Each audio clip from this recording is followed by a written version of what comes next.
Okay, अस्सलाम वालेकुम।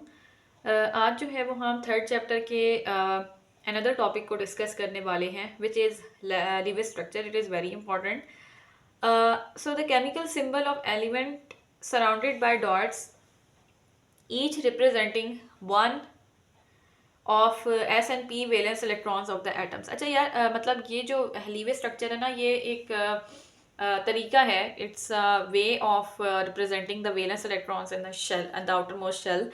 ठीक है, इसको हम डॉट से जो है वो प्रेजेंट करते हैं मेनली। तो हमने ये देखना है कि हम क्या क्या स्टेप्स को फॉलो करते हैं और कैसे किसी भी एलिमेंट का जो है वो हम कह लो कि लीवे स्ट्रक्चर लिखते हैं। तो हमारे पास कुछ रूल्स हैं, उस रूल्स को हमें देखना काफ़ी ज़रूरी है। तो let's study about that rules. Okay, so sum up the valence electrons from all the atoms, take into account any positive or negative charges, determine which atoms are connected. The central atom is usually listed first. The less electronegative atom is usually the central atom. Distribute total number of electrons that you determined in step 1 by proceeding in this order. Connect atoms. Keep in mind that each bond represents 2 electrons. Complete octets on outer atoms. Put any leftover electrons on the central atom, grouping them in pairs. Check to see if the central atom has at least an octet. If the central atom has less than an octet, form double or triple bonds. Right. अच्छा, अब यहाँ पर ना मैंने ये जो है वो सारे आपके लिए रूल्स को रीड किया है। अभी हम जो है वो ये डिटेल में देखते हैं कि हमारे पास क्या क्या कैसे हमने इसको देखना है। तो let me zoom out and here we are. Okay, so हम पहली एग्जांपल हम जो है वो PCl3 से स्टार्ट करते हैं ताकि आपके लिए भी जो है वो समझना आसान हो। I hope it's clear, it's clear to you. अच्छा, मैं पिक्चर की बात करी थी। तो PCl3 की जब हम बात करते हैं तो पहला जो स्टेप है हमारे पास कि हमने कैसे लीवर स्ट्रक्चर को ड्रॉ करना है। सबसे पहले तो हमने जो है वो टोटल नंबर ऑफ इलेक्ट्रॉन्स को ऐड करना है। देखो, फॉस्फोरस के पास वैलेंस शेल में 5 वैलेंस इलेक्ट्रॉन्स होते हैं, क्लोरीन के पास होते हैं 7। अब आपने इनको ऐड करना है। 3 क्लोरीन है तो आपने 3 से मल्टीप्लाई करना है और हमें एंड पे जो टोटल इलेक्ट्रॉन्स आएंगे दैट विल बी 26 इलेक्ट्रॉन्स। ठीक है, अब आपने क्या करना है, आपने इसमें ये देखना है कि हमारे पास जो PCl3 है उसमें जो है वो हमने सेंट्रल एटम को लेना है। ठीक है, अब हमारे पास PCl3 के अंदर जो सेंट्रल एटम है दैट इज फॉस्फोरस। तो हमने सेंट्रल एटम जो है वो अच्छा, यहाँ पर जो सेंट्रल एटम होता है ना, वो सबसे जो लेस इलेक्ट्रोनेगेटिव एटम होता है ना, उसको हमने सेंट्रल एटम कंसीडर करना होता है। तो PCl3 में P और Cl में से ज़्यादा लेस इलेक्ट्रोनेगेटिव कौन सा हमारे पास एलिमेंट है? फॉस्फोरस। इसलिए हमने इसको सेंटर में लिखा है। बाकियों को आप इसकी जो है वो सराउंडिंग में लिखोगे, जितने भी एटम्स होंगे। अब आपने क्या करना है कि कनेक्ट द एटम्स। आपने इन सारे एटम्स को जो है वो एक स्ट्रेट लाइन से कनेक्ट कर दिया। अब आप ये देखो, आपने क्या करना है, जो अगला स्टेप है, complete the octet and outer atom. अब आपने जो बाकी आउटर एटम्स है उसमें आपने ऑक्टेट को कंप्लीट करने की कोशिश करनी है। यहाँ पर 1-2 इलेक्ट्रॉन तो क्लोरीन के पास हैं, बाकी 6 मैं पूरे कर दूंगी। यहाँ पर भी 2 इलेक्ट्रॉन है तो 6 पूरे कर दिए, और 2 इलेक्ट्रॉन थे तो 6 पूरे कर दिए। तो इस तरह जो आउटर एटम्स हैं उनकी हमने ऑक्टेट को कंप्लीट किया। ये हमारे पास जो है वो 4th स्टेप था। 5th स्टेप में क्या करना है, अब आपने जो इलेक्ट्रॉन्स वैलेंस इलेक्ट्रॉन्स जो हैं वो बचेंगे, आपने उनको जो है वो सेंट्रल एटम पे प्लेस कर देना है। कोई मुश्किल है इसमें? कोई मुश्किल नहीं है। अब मैं आपके साथ काउंट करती हूँ, आप भी मेरे साथ काउंट कीजिएगा। पहले अगर हम जो है वो इस एग्जांपल को इधर देखते हैं।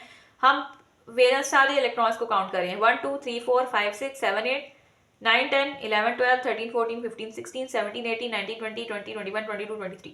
तो टोटल तो हमारे पास जो है वो क्या है कि जो है वो कितने इलेक्ट्रॉन्स जो हैं वो हमारे पास यूज हुए हैं। 26 टोटल वैलेंस इलेक्ट्रॉन्स है, उसमें से 24 यूज हुए हैं। इसका मतलब 2 वैलेंस इलेक्ट्रॉन्स अभी भी रहते हैं, तो उसको हम कहाँ पे पुट करेंगे? फॉस्फोरस पर पुट कर देंगे। ठीक है, ये जो हमारे पास सेंट्रल एटम था उसके ऊपर हमने 2 वैलेंस इलेक्ट्रॉन्स को पुट कर दिया। अच्छा, ये जो इन्होंने बॉन्डिंग नहीं की हुई किसी से, इवन इन्होंने भी किसी के साथ बॉन्डिंग नहीं की हुई। बॉन्डिंग सिर्फ ये जो आपको स्ट्रेट लाइन नजर आ रही है इन्होंने की हुई है। ये स्ट्रेट लाइन बेसिकली जो है ना आपको 2 इलेक्ट्रॉन को शो कर रही है। अच्छा, तो ये जो जिन्होंने बॉन्डिंग नहीं की ना, इनको हम नॉन बॉन्डिंग इलेक्ट्रॉन भी कहते हैं और हम इनको लोन पेयर इलेक्ट्रॉन भी कहते हैं। ठीक है जी। और उसके अलावा हम जो है वो डबल और ट्रिपल बॉन्ड तब हम लगाते हैं कि ये जो है डबल और ट्रिपल बॉन्ड जो है वो हम तब लगाते हैं कि हमारे पास जो है वो सेंट्रल एटम के पास अगर ऑक्टेट कंप्लीट हो। ठीक है, अभी तो ऑक्टेट जो है वो कंप्लीट नहीं थी, तो इसलिए जो है वो हमने इसको लोन पेयर में कंसिडर किया है। लेकिन अगर ऑक्टेट कंप्लीट हो तो फिर हम जो है वो डबल ट्रिपल बॉन्ड लगाना शुरू कर देते हैं। वो हम आगे चल के जब एग्जांपल्स आएंगी तो हमें अच्छा समझ आ जाएगा। ये तो हमने पहली एग्जांपल को डिस्कस किया। अब हम जो है वो H3PO4 को भी डिस्कस करते हैं। इसमें क्या लिखा हुआ है कि हमारे पास सबसे पहली बात तो ये है कि हाइड्रोजन के पास होते हैं 1 वैलेंस इलेक्ट्रॉन, फास्फोरस के पास होते हैं जी 5 और ऑक्सीजन के पास होते हैं 6। आप टोटल इसको करो ना तो हमारे पास 32 इलेक्ट्रॉन्स आ जाते हैं। अब आप यहाँ पे देखो कि फास्फोरस सबसे ज्यादा लेस इलेक्ट्रोनेगेटिव है इन 3 एटम्स में से, तो फास्फोरस को हमने बीच में लिखा है। अच्छा, अब आपके पास ये आपको बताना चाहिए ये जो कंपाउंड है इसमें ये ना लाइक हाइड्रोक्सी कंपाउंड है, तो इसमें जो है हाइड्रोजन OH के साथ हर के साथ जो है वो जनरली अटैच्ड है।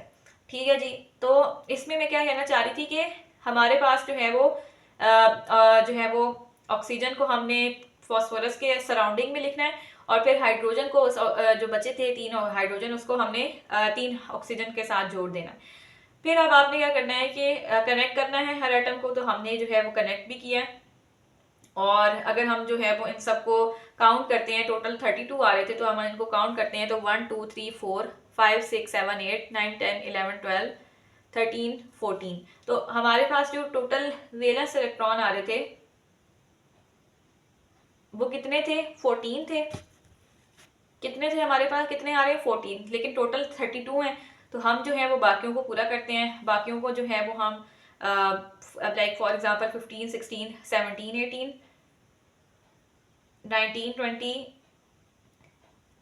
21 22 23 24 25 26 27 28 29 30 31 32। तो इस तरह से हमने पूरा किया।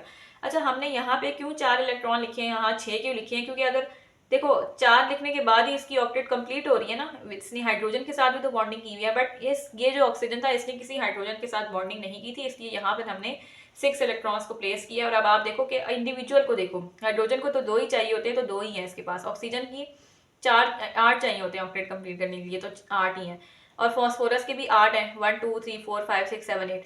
ऑक्सीजन, इस वाले ऑक्सीजन को देखो इसकी भी ऑक्टेट कंप्लीट है, इस ऑक्सीजन की भी ऑक्टेट कंप्लीट है, हाइड्रोजन की भी, इसकी भी और इसकी। आप देखो इंडिविजुअल एटम की, हर एटम की जो है वो ऑक्टेट कंप्लीट है। तो इस तरह से हम जो है वो किसी भी लीवर स्ट्रक्चर को, आप इन स्टेप्स को दोबारा रीड करो तो आपको ये समझ आ जाएगा कि किस तरह से हमने कोई भी कंपाउंड है उसका लेवल स्ट्रक्चर हमने किस तरह से लिखना है। अब आपके पास कोई जो है वो लेफ्ट ओवर इलेक्ट्रॉन है ही नहीं कि हम फास्फोरस पर ऐड करें, और फिर आपके पास जो है वो सेंट्रल एटम की ऑक्टेट भी कंप्लीट है, तो there is no need to place some double और triple bond over the central atom making it with some other atom. Now we have discuss कि हमने किस तरह से लीवर स्ट्रक्चर को जो है वो ड्रॉ करना है। नाउ अब हम जो है वो प्रैक्टिस प्रॉब्लम को सॉल्व करते हैं। वही चीज़ हमने करनी है। हमने जो है वो कहता है कि लीवर स्ट्रक्चर हमने लिखना है फॉर, लीवर स्ट्रक्चर हमने किसके लिए लिखना है? Let me tell you first. Okay, so हमने जो लीवर स्ट्रक्चर लिखना है इट इज़ फॉर HCN। सबसे पहले तो हम ये करेंगे कि HCN के टोटल वैलेंस इलेक्ट्रॉन्स को गिन लेते हैं, जो है वो हमारे पास आ रहे हैं 10 वैलेंस इलेक्ट्रॉन्स। ठीक है, हाइड्रोजन का जो है वो हम कहेंगे कि 1 वैलेंस इलेक्ट्रॉन है, कार्बन के 4 और नाइट्रोजन के 5 ना, तो टोटल हमारे पास 10 वैलेंस इलेक्ट्रॉन्स आ रहे हैं। अब आपने क्या करना है कि इसमें सबसे जो लीस्ट इलेक्ट्रोनेगेटिव एटम है HCN में से वो है कार्बन, तो कार्बन को हमने जो है वो बीच में लिखा। और अब आपने क्या करना है कि हाँ, हमने जो है वो आउटर मोस्ट इलेक्ट्रॉन्स पे इलेक्ट्रॉन्स को डिस्ट्रीब्यूट करना है, इसकी ऑक्टेट को कंप्लीट करना है। ठीक है, तो हम क्या करेंगे कि जो हमारे पास देखो 1 2 3 4 देखो 1 2 3 4 5 6 7 8 9 10, तो ये हमारे पास जो है वो ऑक्टेट कंप्लीट हो चुकी है। इसका मतलब हमें कार्बन पे कुछ लिखने की जरूरत नहीं है, क्योंकि आउटर मोस्ट इलेक्ट्रॉन पे ही हमारे पास 10 के 10 इलेक्ट्रॉन्स जो हैं वो पूरे हो गए हैं। अच्छा, उसके बाद एक और चीज़ भी हम ये कर सकते हैं कि ये जो हमारे पास लोन पेयर है ना नाइट्रोजन के ऊपर, अगर हम इसको, इस लोन पेयर को यहाँ पे शिफ्ट करते हैं तो हमारे पास ये जो लोन पेयर है यहाँ शिफ्ट होने के बाद क्या हो जाएगा, कुछ इस तरह का बन जाएगा कि अब पहले जो 6 हमारे 3 पेयर थे ना लोन पेयर के, एक ये पेयर था, एक ये पेयर था, एक ये पेयर था। अब हमने जब एक पेयर को यहाँ पे बॉन्डिंग करने में लगा दिया तो अब हमारे पास 2 पेयर्स ऑफ इलेक्ट्रॉन रह गए हैं और कार्बन और नाइट्रोजन के दरमियान जो है वो पहले जो सिंगल बॉन्ड था वो डबल बॉन्ड बन गया। तो इस तरह से भी हम शिफ्टिंग ऑफ इलेक्ट्रॉन को कर सकते हैं, ये मैं एक जनरल बात बता रही हूँ। और इसी तरह अब ये तो हमने इसमें हम कार्बन और नाइट्रोजन के दरमियान ट्रिपल बॉन्ड भी बना सकते हैं विद द हेल्प ऑफ ये जो हमारे पास अभी भी 2 पेयर ऑफ इलेक्ट्रॉन जो है वो लेफ्ट ओवर हैं। तो इसमें ये वाला जो इलेक्ट्रॉन पेयर है हम इसको यहाँ पे जब भेजेंगे तो अब आप देख सकते हो कि कार्बन और नाइट्रोजन के दरमियान ट्रिपल बॉन्ड बन चुका है। ठीक है, ये मैं आपको जनरल बात बता रही हूँ।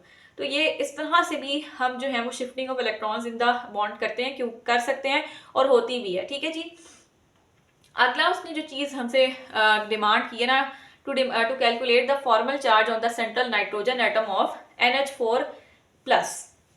अच्छा, यहाँ पर ना उसने हमसे फॉर्मल चार्ज निकालने को कहा है।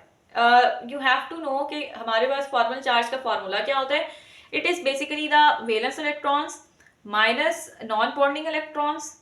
ठीक है, वैलेंस इलेक्ट्रॉन हमने जिसकी निकालना है, अब जैसे उसने फॉर्मल चार्ज नाइट्रोजन एटम का निकालने को कहा है ना, तो हम उसके वैलेंस इलेक्ट्रॉन को यहाँ पुट करेंगे, फिर हम जो है वो number of non bonding electron देखेंगे इन द होल कंपाउंड, और फिर हम जो है वो नंबर ऑफ बॉन्डिंग इलेक्ट्रॉन देखेंगे। अब हम यहाँ पर वैल्यूज को पुट करते हैं, हम देखते हैं कि वैलेंस इलेक्ट्रॉन नाइट्रोजन का निकाल लेना, तो वैलेंस इलेक्ट्रॉन कितने होते हैं नाइट्रोजन के, 5 होते हैं, तो हमने वो पुट किया। अब हमने यहाँ पे देखिए कि नॉन बॉन्डिंग इलेक्ट्रॉन, देखो अगर हम ये स्ट्रक्चर ड्रॉ करते हैं ना NH4 पॉजिटिव का, तो स्ट्रक्चर कुछ ऐसा आता है। तो यहाँ पर आपको कोई नॉन बॉन्डिंग इलेक्ट्रॉन दिख रहा है, there is no non bonding electron, तो हमने यहाँ पर 0 पुट किया। अब हमारे पास जो है वो आगे आगे हम ये देखते हैं कि उसने कहा है कि आपने बॉन्डिंग इलेक्ट्रॉन को पुट करना है। अब आप मुझे बताओ कि कितने इलेक्ट्रॉन्स ने बॉन्डिंग में पार्टिसिपेट किया हुआ है। 1 2 3 4 5 6 7 8। ठीक है, कंपाउंड के आपने अंदर देखना है, तो 8 इलेक्ट्रॉन्स ने बॉन्डिंग में पार्टिसिपेट किया हुआ है, तो इसलिए यहाँ पे हम जो है वो 8 पुट करेंगे। अच्छा, अब आपने क्या करना है, जब आप इसको सॉल्व करोगे तो हमारे पास जो है वो आंसर +1 आता है। तो इस तरह से हम जो है वो फॉर्मल चार्ज निकालते हैं। तो that was all about today's lecture in which we have discussed about the Lewis structure. It is basically a simple representation of valence electrons, ठीक है, of a compound. And we have discussed the rules that how we are going to write about the Lewis structure.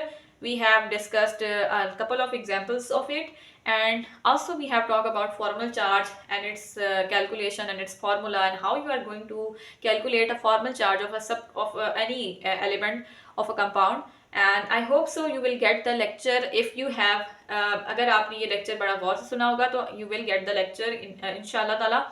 And there was no difficulty in this lecture, and if you have any sort of query you can ask me in the chat box.